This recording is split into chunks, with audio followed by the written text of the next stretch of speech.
Assalamu alaikum wa rahmatullahi ta'ala wa barakatuh. It's August 15.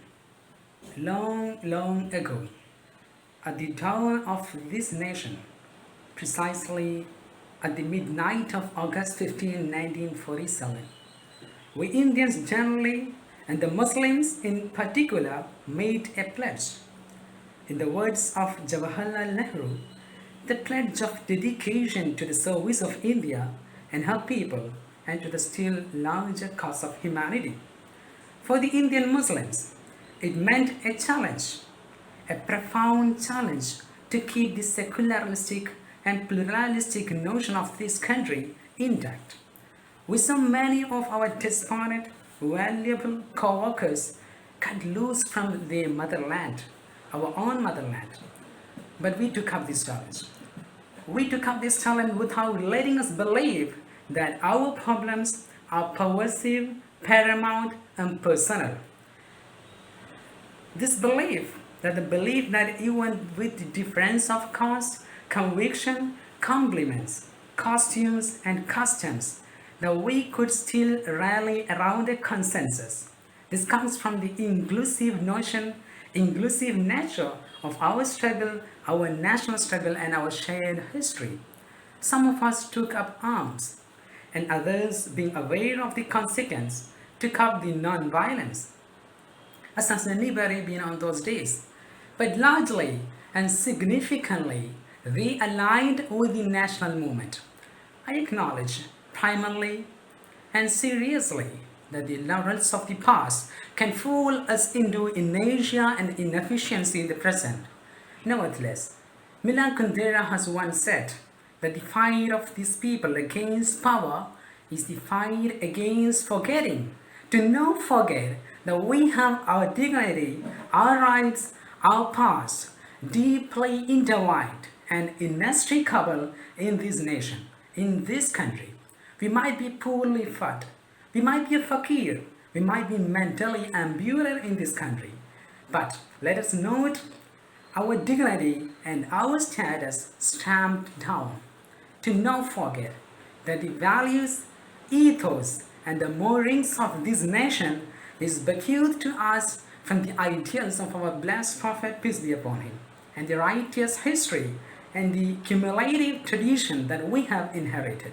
And I know for sure that the pompous ceremonies, the stark headlines, and the shimmering lights in the past few days, far from lighting our lives and our souls, it has rather cast a dark shadow over our dignity and our lives. It's true.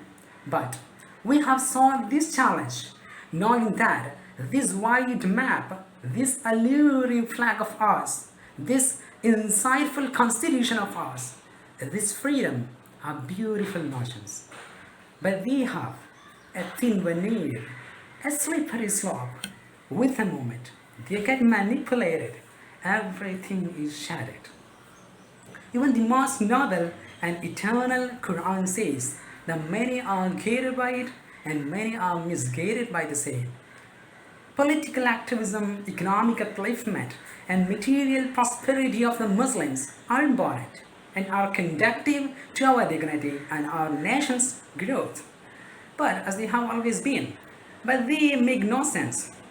And they make no sense and might be even deadly if not accompanied by a sense of moral compass, a spiritual meaning, a sense of mediation. I'm not in any sense being curious, being apolitical, and a bit intentional at faulting anyone who has genuinely mastered in those fields and has recklessly contributed to our society and our nation.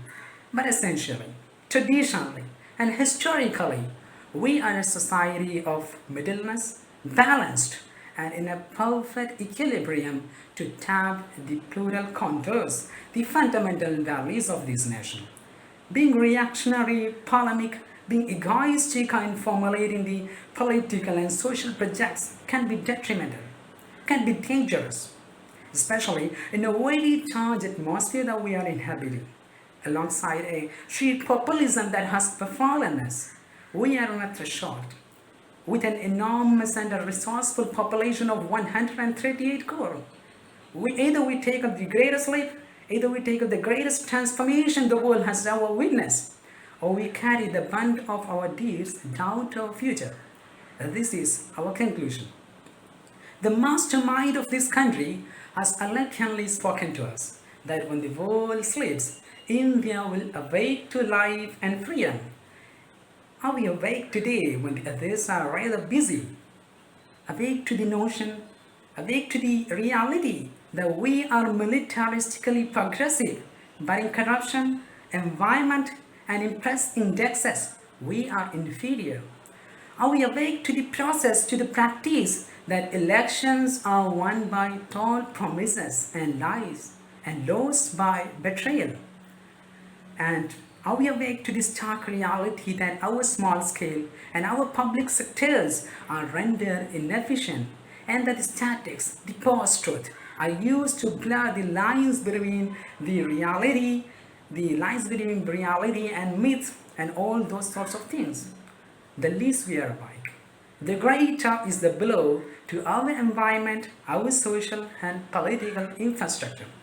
Central to our solution, the paramount project of our solution is that we are awake, we are cognizant, we are educated, and that we admit the ability of us to represent this nation and have a stake in each of its decisions. And we infant anonymity, no refusal, no communal antagonism, and making this happen. And August is an ambiguous month, torn apart between a tip of blood, a tinge of hope. But August 15 is the difference. It's so special. Jai Hind, Assalamu alaikum.